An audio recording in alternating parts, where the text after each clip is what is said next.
Shalom, selamat pagi adik-adik teruna-teruni yang dikasihi Tuhan. Kita mau bersyukur kita masih diberi kesempatan untuk mendengarkan renungan di pagi hari ini, walaupun tidak bisa diadakan secara live streaming ibadah kita ya adik-adik. Kakak sempatkan untuk membuat renungan ini supaya kita bisa sama-sama belajar. Dimanapun kita berada, kita bisa mendengarkan cerita firman Tuhan, merenungkannya adik-adik ya. Karena cuaca tidak mendukung untuk kita mengadakan di gereja, kita sama-sama berdoa supaya di ibadah berikutnya di tahun depan ya adik-adik, karena sebenarnya minggu ini adalah ibadah terakhir dari Pelkat PT untuk tahun 2021. Baik adik-adik, sebelum kita membaca renungan pagi hari ini, kita mau angkat pujian dari Gita Bakti 16, baitnya yang pertama. Kau yang layak, Kau yang layak, Kau yang layak Tuhan. Layak Kau terima puji-pujian, hormat dan kuasa penuh. Segala sesuatu telah Kau ciptakan seturut dengan maksud-Mu. Semuanya ada karena karya-Mu. Kau yang layak Tuhan. Baik, sebelum kita membaca renungan kita di pagi hari ini, kita mau sama-sama berdoa. Mari kita berdoa. Bapa di sorga, puji syukur Engkau masih memberikan kami kesehatan sampai pagi hari ini Bapa. Walaupun Engkau tidak memungkinkan kami untuk tiba di gereja untuk melaksanakan ibadah live streaming Pelkat Teruna Bapa, kiranya Engkau juga menyertai Kakak Layan, Kak Dian di sini ingin memberikan sedikit renungan, bacaan Alkitab, firman yang akan didengar, akan ditonton adik-adik di rumah. Layakkan kami Tuhan, perkenankan kami melakukannya.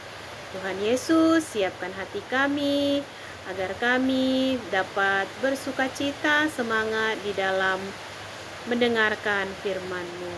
Terima kasih Tuhan Yesus, Engkau juga ampunkan dosa pelanggaran kami, agar kami layak mendapat berkat dan penyertaan daripada-Mu. Kami siap mendengarkan Tuhan. Haleluya, amin. Baik adik-adik, bacaan Alkitab kita di pagi hari ini terambil dari Perjanjian Baru, kitab Lukas, Injil Lukas,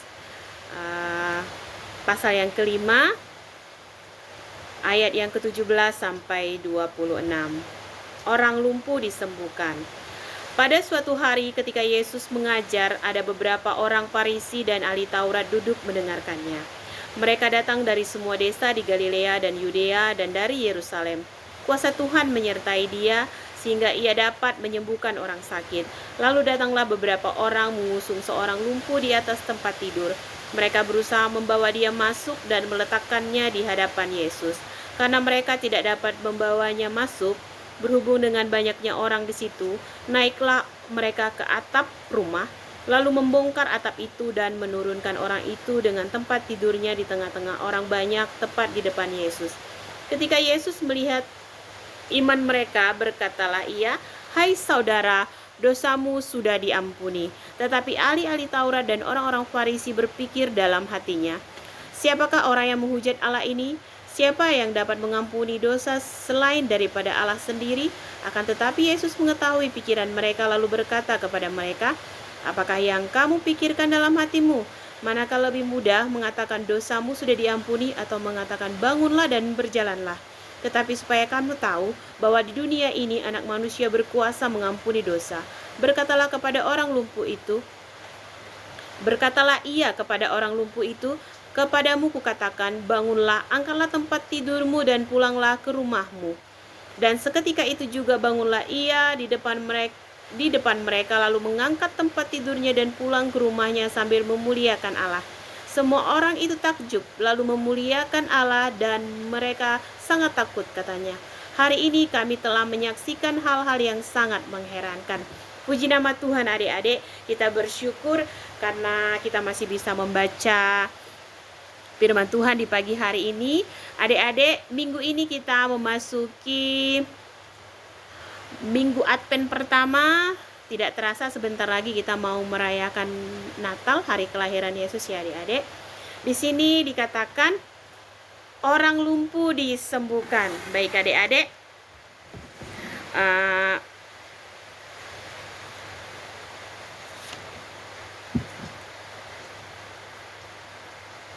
sebentar, nanti kakak ada suruh Kak Putri menayangkan satu cuplikan film tentang Tuhan Yesus yang menyembuhkan orang lumpuh. Kita bisa sama-sama menonton ya adik-adik. Dan sambil kakak memberikan renungan singkat di pagi hari ini, kakak mau ajak adik-adik untuk mengingat bahwa sebentar kita akan merayakan kelahiran Yesus Kristus. Jadi kita sekarang ini masuk dalam minggu penantian Sang Juru Selamat.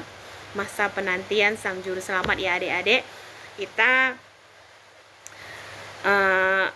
meyakini bahwa Yesus adalah Sang yang diurapi sehingga Dia layak untuk kita nantikan karena Dia adalah Juru Selamat kita yang sudah menyelamatkan kita dari dosa ya adik-adik.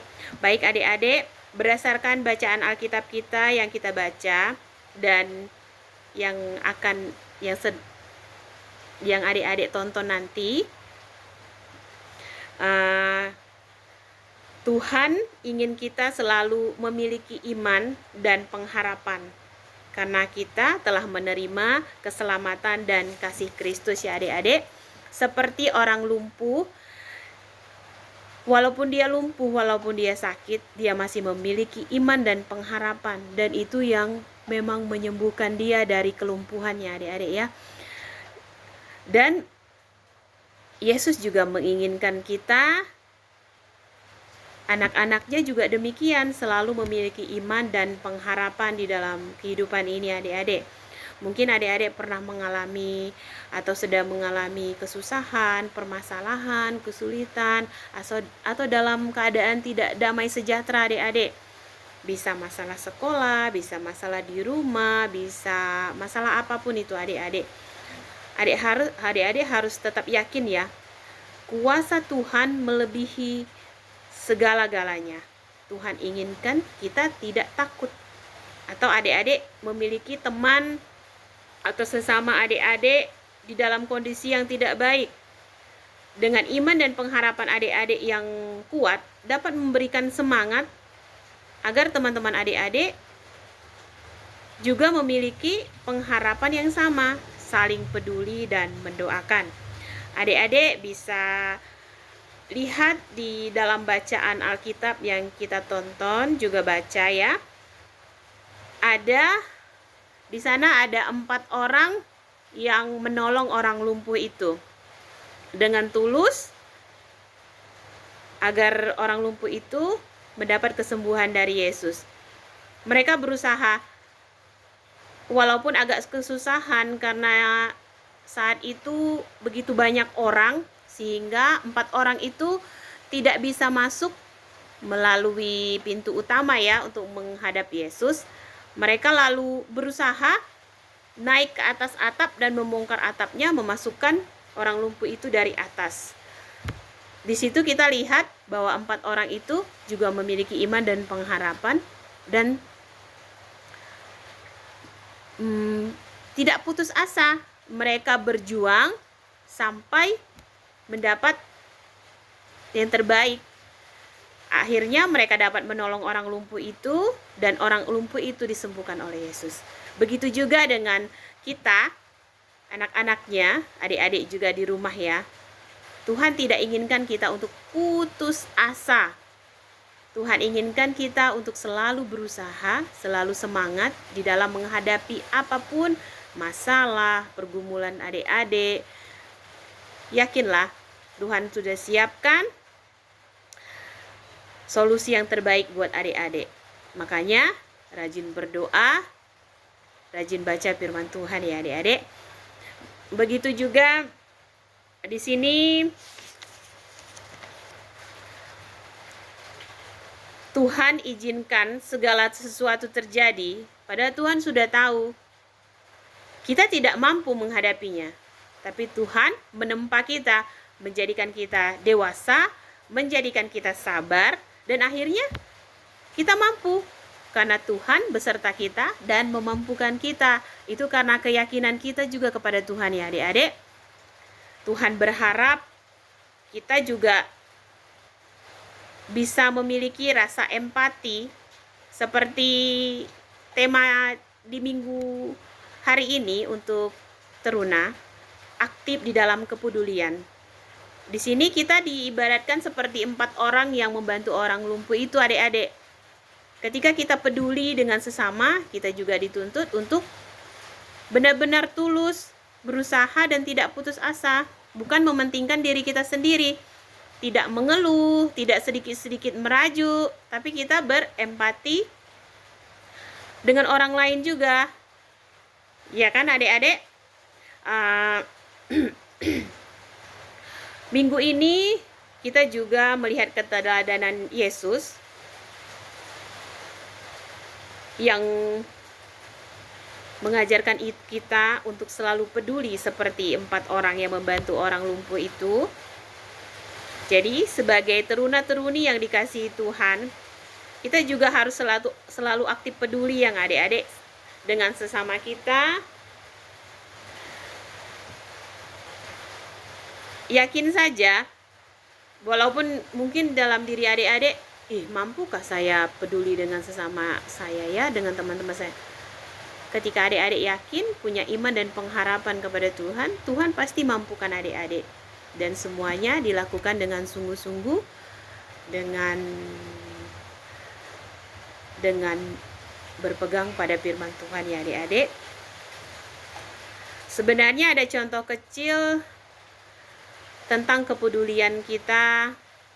Saat ini kita puji nama Tuhan sedikit-sedikit melewati masa pandemi. Ada cerita yang dulu-dulu masih corona yang sangat-sangat parah ya. Misalnya ada saudara kita yang terkena corona. Ada sebagian orang yang langsung mengasingkannya, seperti menjauhinya gitu. Melupakan bahwa orang yang terkena corona itu juga memerlukan perhatian kita, motivasi dari kita, support dari kita kan adik-adik. Misalnya ada yang bisa juga mengirimkan makanan walaupun tidak langsung bertatap muka dengan yang sakit, tapi pasti yang menerimanya sangat bahagia, sangat tersentuh, karena walaupun saya itu masih ada yang peduli ya. Padahal sebagian mungkin tidak mau itu langsung tidak peduli gitu kan. Itu sangat kasihan sekali. Jadi kita harus menempatkan diri kita, walaupun kita tidak bisa dekat dengan yang sakit corona ini, tapi kita bisa memberikan motivasi, bisa mengirimkan makanan. Sekarang kan zamannya makanan bisa delivery ya, atau WA, chat, atau memberikan dukungan di telepon, kan kayak gitu pasti semangat. Karena masing-masing orang, kita tidak selalu mengharapkan yang terlalu muluk-muluk ya adik-adik ya. Itu saja luar biasa yang sudah kita lakukan adik-adik. Begitu juga kalau kita di rumah adik-adik, dengan orang tua, dengan saudara-saudara kita di rumah. Jangan lupa adik-adik, jangan keasikan main handphone. Suatu saat ada papa atau mama yang minta tolong. Abang, kakak, tolong dulu tutupkan jendela itu, lagi hujan angin itu. Hanya dijawab aja, iya ma.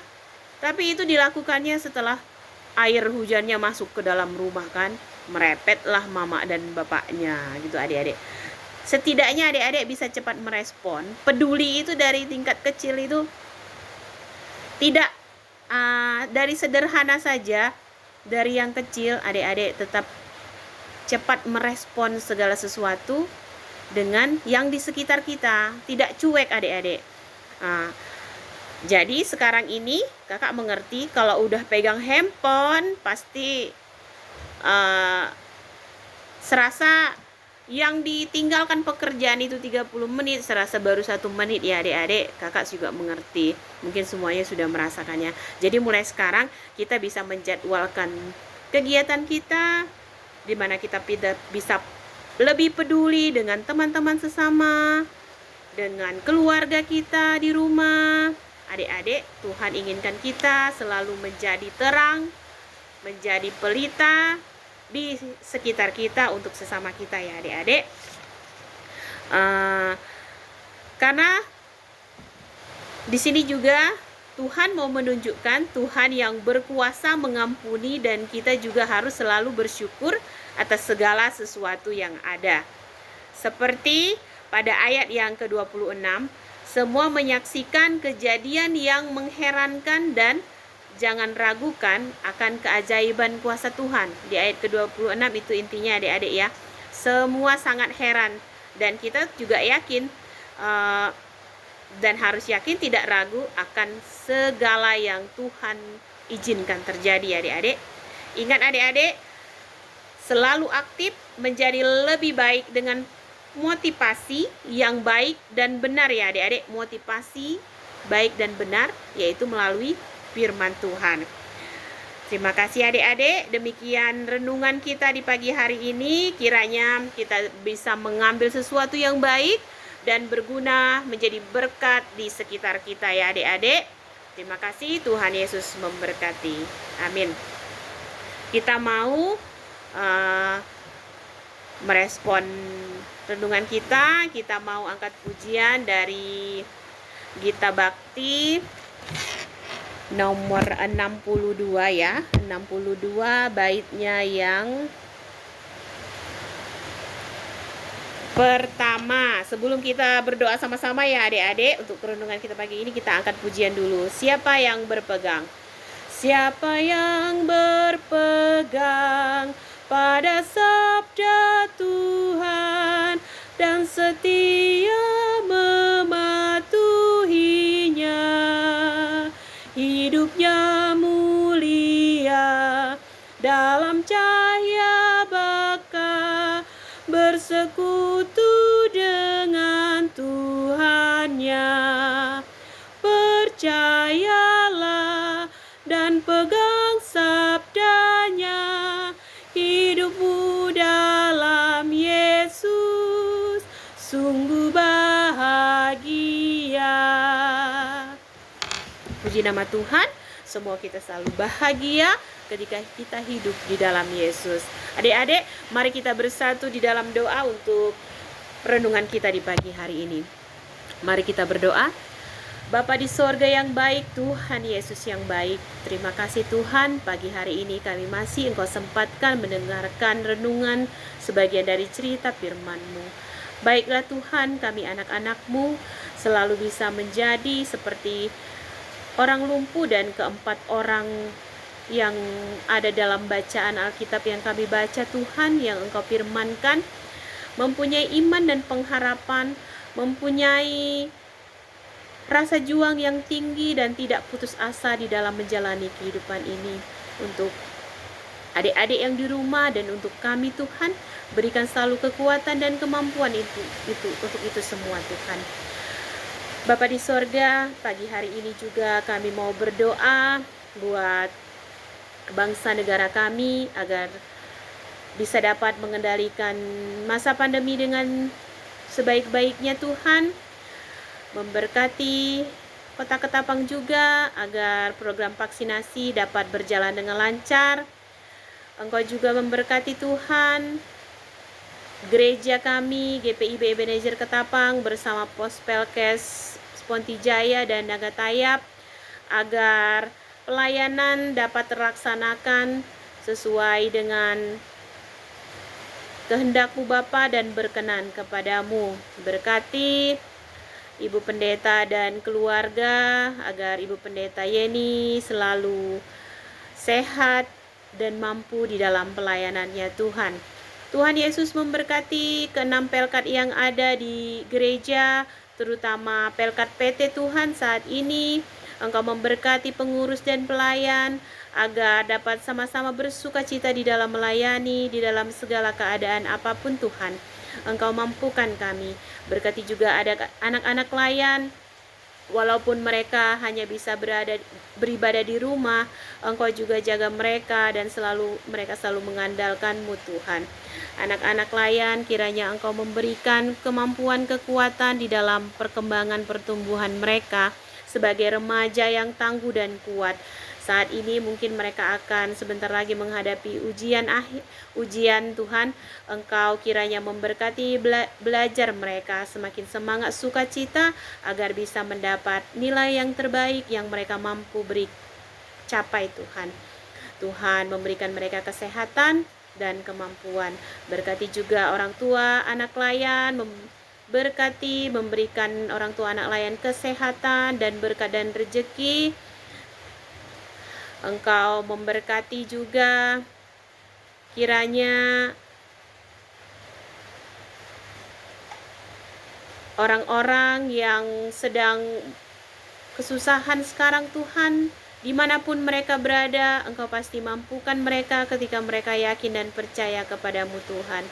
Terima kasih Tuhan Yesus. Kami juga mau menyerahkan keadaan gereja saat ini, gereja kami GPIB Ebenezer mungkin masuk air atau banjir Tuhan. Mampukan Tuhan kiranya air cepat surut dan untuk ibadah jam 9 nanti dapat terlaksana dengan baik dan gereja bisa kering. Berkati Pak Lukas yang membersihkannya sendiri, kiranya nanti ada yang datang membantu ketika cuaca pun sudah membaik Tuhan. Engkau mampukan Pak Lukas, berikan semangat, sukacita Tuhan. Tuhan Yesus yang baik juga berkati kami di pagi hari ini. Kak Dian yang sudah memberikan renungan, mampukan dia Tuhan, kiranya dia apa yang dia sudah berikan juga menjadi berkat buat adik-adik di rumah. Tuhan Yesus, ampunkan dosa pelanggaran kami Tuhan, agar kami layak mendapat berkat dan penyertaan daripada-Mu.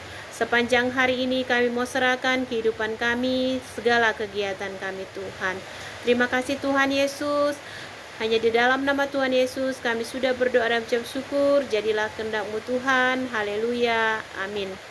Baik adik-adik, renungan pagi hari ini kakak akhiri sampai di sini. Kiranya bermanfaat untuk adik-adik dan kiranya adik-adik selalu menjadi berkat dimanapun adik-adik berada. Selamat pagi adik-adik, shalom, Tuhan Yesus memberkati.